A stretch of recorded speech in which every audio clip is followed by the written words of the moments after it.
Ke bawah duli Yang Maha Mulia Paduka Seri Baginda Sultan Haji Hassanal Bolkiah Muizzaddin Wad Daulah, Ibni Almarhum Sultan Haji Omar Ali Saifuddin Sa'dul Khairi Waddin, Sultan dan Yang di-Pertuan Negara Brunei Darussalam, petang tadi berkenan menerima mengadap Puanan Terutama Adal Jiza Magno, Menteri Hal Ehwal Luar Negeri dan Kerjasama Republik Demokratik Timur Leste yang mengadakan lawatan ke negara ini selama 5 hari. Majlis mengadap berlangsung di Istana Nurul Iman. Menyertai Puanan Terutama di Majlis mengadap, Tuanan Terutama Jose Agostino da Silva, Menteri Pengangkutan dan Perhubungan, dan Tuanan Terutama Abel Guterres, Duta Besar Istimewa dan Mutlak Republik Demokratik Timur Leste ke negara Brunei Darussalam. Juga hadir yang berhormat Datuk Seri Setia Awang Haji Irwan bin Pehin Datuk Pekamajaya Haji Muhammad Yusof, Menteri Hal Ehwal Luar Negeri kedua, dan yang berhormat Pengiran Syamhari bin Pengiran Datuk Paduka Haji Mustafa, Menteri Pengangkutan dan Info Komunikasi.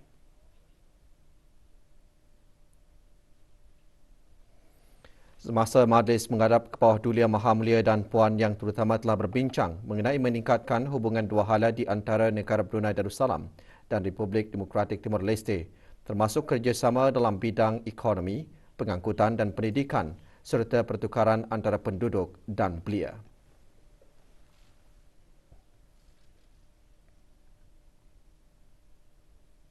Status harian normal baharu COVID-19. 4 kes dalam kategori 5 iaitu mereka yang memerlukan rawatan di unit rawatan intensif ICU. Kementerian Kesihatan juga memaklumkan 8 kes dalam kategori 4. Sementara itu, 1,179 kes sembuh hari ini.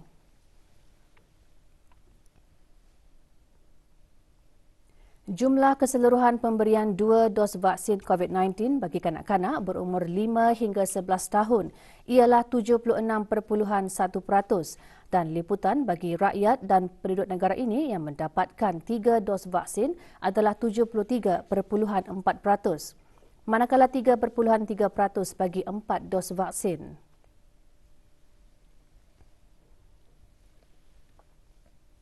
Kerajaan ke bawah duli Yang Maha Mulia Paduka Seri Baginda Sultan dan Yang di-Pertuan Negara Brunei Darussalam melalui Kementerian Pengangkutan dan Info Komunikasi pagi tadi menandatangani perjanjian perkhidmatan udara dengan Kementerian Pengangkutan dan Komunikasi Republik Demokratik Timur Leste.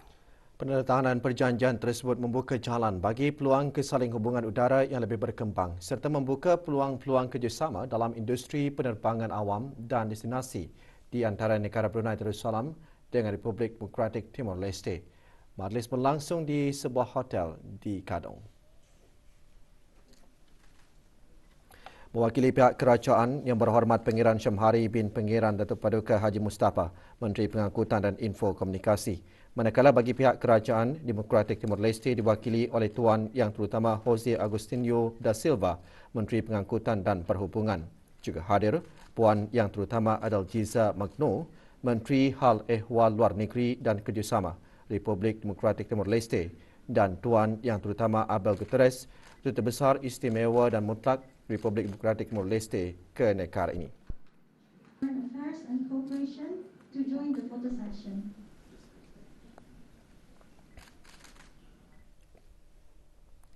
Masyarakat perlu lebih kreatif dalam memperkasakan bahasa Melayu dalam mendepani era revolusi industri 4.0. Kerancakan revolusi industri tersebut dan bahana COVID-19 banyak mengubah gaya hidup manusia dengan norma baharu. Bagaimanapun jelas Menteri Kebudayaan Belia dan Sukan, ini tidak bermakna masyarakat perlu mengubah kebudayaan apalagi kegunaan bahasa Melayu. Ia juga bukan penghalang untuk belajar bahasa asing kerana ilmu itu banyak bersumberkan bahasa asing. Yang berhormat Awang Haji Nazmi bin Haji Muhammad juga menyarankan masyarakat perlu bijak memanfaatkan ilmu dan kecanggihan teknologi di samping menyaring budaya-budaya yang bersesuaian dengan falsafah negara agar identiti dan jati diri negara tetap terjaga dan terpelihara. Oleh yang demikian, bahasa Melayu adalah penting untuk terus dimartabatkan dan diperkasakan dengan penganjuran pelbagai inisiatif dan aktiviti secara pendekatan senegara.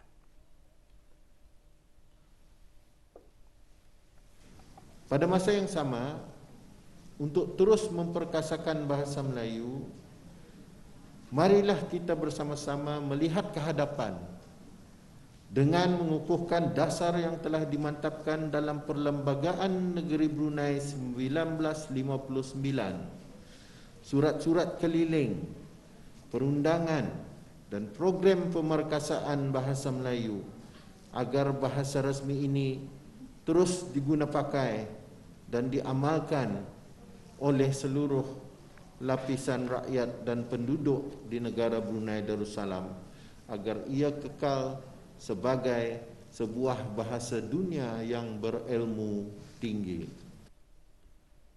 Yang berhormat menjelaskan perkara tersebut pada Majlis Sambutan Bulan Bahasa 2022 pagi tadi.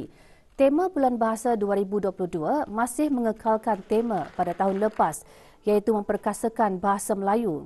Majlis Sambutan Bulan Bahasa pada tahun ini diadakan secara hybrid di Dewan Bahasa dan Pustaka Berakas dan secara maya.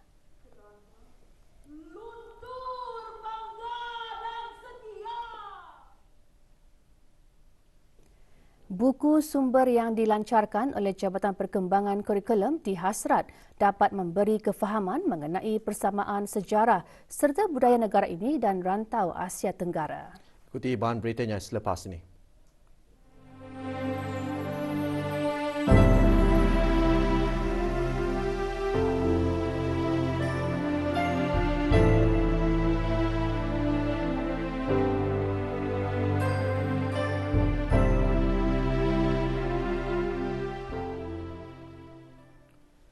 Dalam dunia yang serba berkembang hari ini, kerjasama merupakan kunci utama dalam memastikan kejayaan pertumbuhan ekonomi dan pembangunan.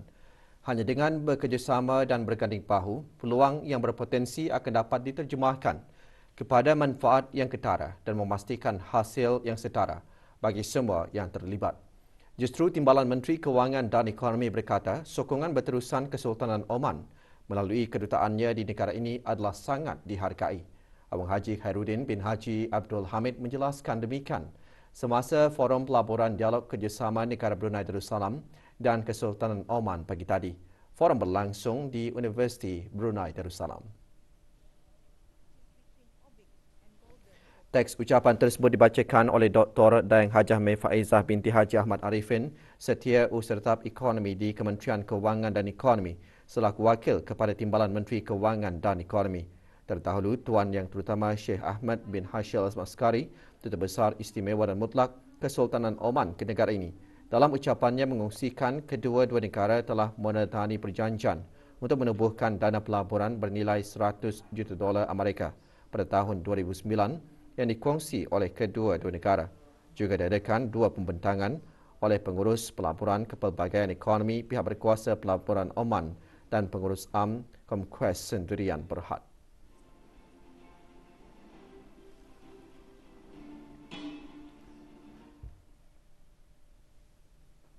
Dalam mengembangkan dan mempromosi bahan sumber pendidikan yang inovatif bagi sejarah Asia Tenggara, Jabatan Perkembangan Kurikulum melancarkan buku sumber Understanding Shared History in Southeast Asia.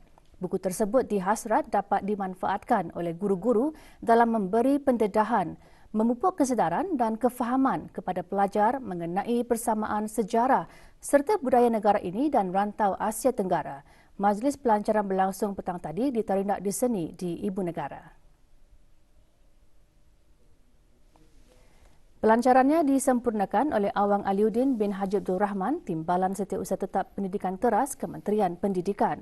Pelancaran buku tersebut merupakan hasil projek Promoting Intercultural Dialogue and a Culture of Peace in Southeast Asia through Shared Histories yang dianjurkan oleh United National Education Scientific and Cultural Organizations UNESCO dengan kerjasama Kementerian Pendidikan.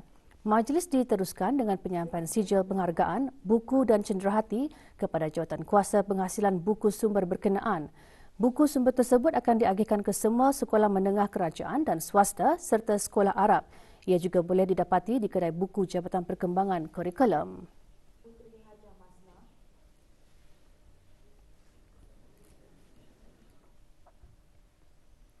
Laporan dari Tanah Suci. Rombongan Pejabat Urusan Jemaah Haji Negara Brunei Darussalam Pentadbiran dan Perubatan kemarin berkesempatan melawat ke kemah-kemah Arafah dan Mina.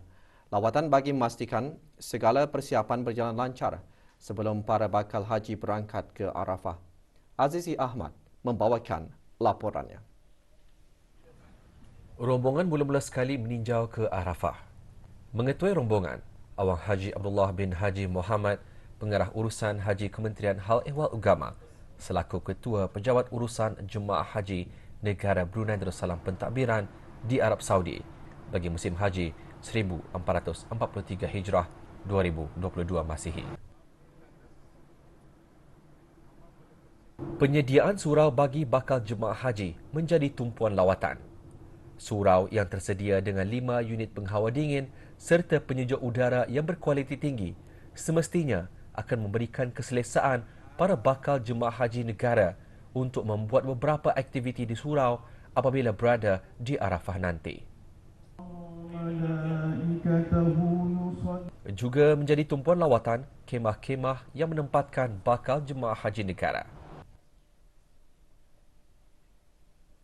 Rombongan seterusnya meninjau ke Mina.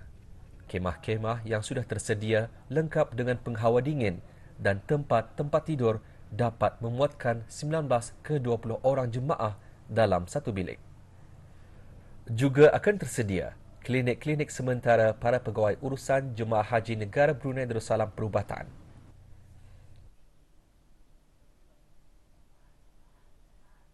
Juga hadir semasa lawatan Dr. Haji Muhammad Nur Hasanuddin bin Abdullah Kelali, Ketua Pejabat Urusan Jemaah Haji Negara Brunei Darussalam Perubatan. Dari Mekah Al-Mukarramah, Azizi Ahmad melaporkan untuk Berita RTB. Bagi memohon perlindungan dan agar segala urusan bakal jemaah haji negara berjalan lancar dan dipermudahkan, pengendali pakej haji Al-Hijrah Travel and Tours Negara Berhad kemarin mengadakan sembahyang sunat hajat serta bacaan ratib al-atas yang diadakan di Hotel Aska Al-Safa. Hadir Awang Haji Abdullah bin Haji Muhammad, pengarah urusan haji Kementerian Hal Ehwal Agama selaku Ketua Pejabat Urusan Jemaah Haji Negara Brunei Darussalam Pentadbiran. Sembahyang sunat hajat diimamkan oleh Awang Haji Badaruddin bin Haji Besar, Guru Ugama Pejabat Urusan Jemaah Haji Pentadbiran yang kemudiannya memimpin bacaan ratib al-atas.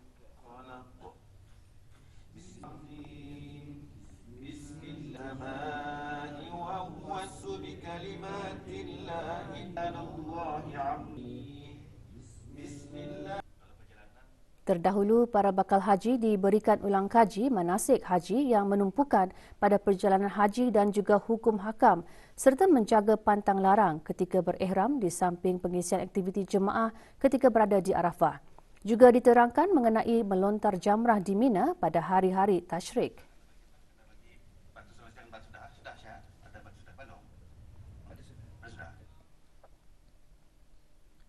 Para pegawai Jabatan Urusan Jemaah Haji Negara Brunei Darussalam Pentadbiran baru-baru ini membuat lawatan ke tempat penginapan para bakal haji yang mengikuti pakej Safira Darussalam Holding Sdn Berhad di Hotel Al-Ghufran, Safa.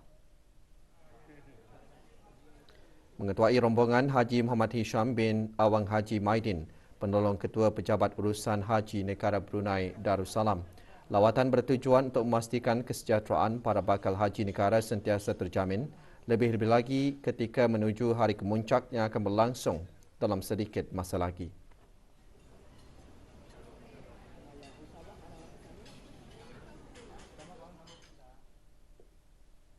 Para pegawai Pejabat Urusan Jemaah Haji Negara Brunei Darussalam Perubatan juga mengadakan ulang kaji manasik haji bertempat di Hotel Voco International. Sesi dikendalikan oleh Awang Haji Badaruddin bin Haji Besar, Guru Ugama Pejabat Urusan Jemaah Haji Pentadbiran. Hadir Dr. Haji Muhammad Nur Hasanuddin bin Abdullah Kelali, Ketua Pejabat Urusan Jemaah Haji Negara Brunei Darussalam Perubatan. Beberapa orang pegawai perubatan semasa ditemu bual masing-masing menekankan betapa pentingnya ulang kaji tersebut bagi mereka.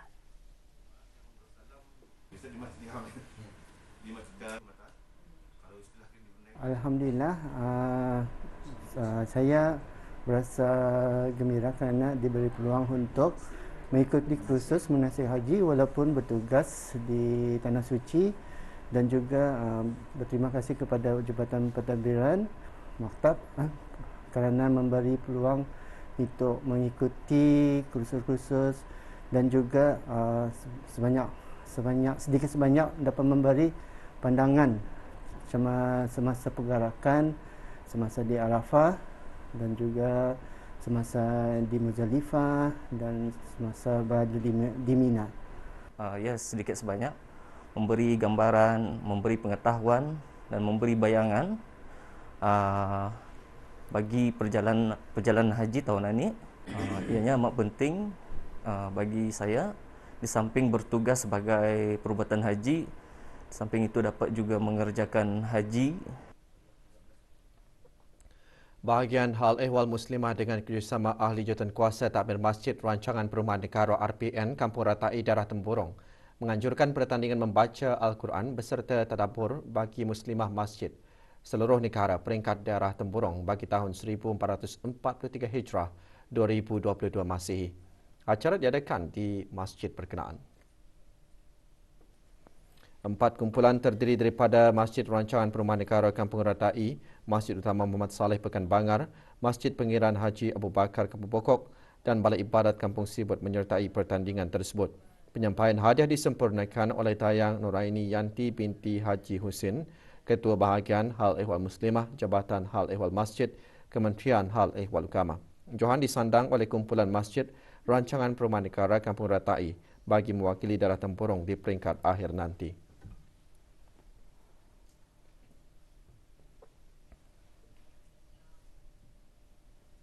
Program Takdil As-Suluk bertujuan memberi kesedaran dan maklumat mengenai kesalahan di bawah Perintah Kanun Hukuman Jenayah Syariah 2013. Program tersebut melibatkan para pelajar Sanah 9 dari Sekolah Ugama Arab Menengah Perempuan Raja Isteri Pengiran Anak Hajah Saleha Katuk. Ia juga dihasrat dapat mengongsikan hak-hak perlindungan diri bagi mangsa penderaan dan jenayah seksual dalam isu berkaitan keganasan rumah tangga di bawah bab darar syar'i Akta Undang-Undang Keluarga Islam Penggal 217. Taklimat mengenai Perintah Kanun Hukuman Jenayah Syariah 2013, langkah-langkah menangani gejala sosial dan bab darar syar'i disampaikan oleh Dayang Mahani binti Awang Haji Suhaili, Pegawai Perundangan Syariah tingkat khas dari Unit Perundangan Islam, dan Dayangku Nalalawati binti Pengiran Saleh, Pegawai Ugama dari Bahagian Penguatkuasa Ugama.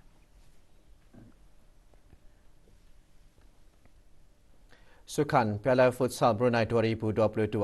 Dua perlawanan berlangsung semalam bagi saingan kumpulan B yang menyaksikan DDTFT menentang Kasuka AR Rauda, sementara RSFT bertemu BIBD SRC. Perlawanan berlangsung di Dewan Serbaguna Polkiah Garrison. Dalam perlawanan pertama menyaksikan pendahulu kumpulan B Kasuka Rauda terikat satu sama dengan DDTFT. Dengan keputusan ini, Kasuka masih kekal di kedudukan teratas kumpulan B, manakala DDTFT di kedudukan ketiga.